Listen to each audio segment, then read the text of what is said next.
May I coming sir?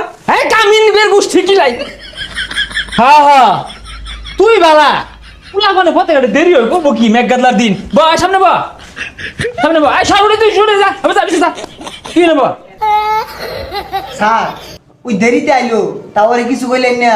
এই কি করবো মেঘ পড়তাছি ছাতি আসি নিয়ে লেগে দেরি হয়েছে স্যার বাইরে তো মেঘ নাই, রোদ উঠছে। উঠলে উঠছে কর কি আছে এই তুই সরবে যা যা স্যার বেতন দিয়া দেরি অন পড়াই। কি এর পড়াইবা বেতন ছাড়া মুখ দিয়ে পড়া আয়ে আমার আটটা তো চলতো না বুটটা মধ্যে কি লাগতাম স্যার সামনে পরীক্ষা ভালোভাবে পড়ান। এই তোরা হলিস তোরা আমারটা ভালো লাগে না বালারে পড়াইন বালারে বেতন দিন যায় না স্যার পরীক্ষায় পড়ছে পড়াইন। হ্যাঁ ঠিক কইছস তোর নিয়ে আমার চিন্তা পরীক্ষার মধ্যে বালা রেজাল্ট করে লাগতো না আর গুলো লাগে ঠেয়া নাই তো আমার তুই কইলি দিকে পড়াইতেছি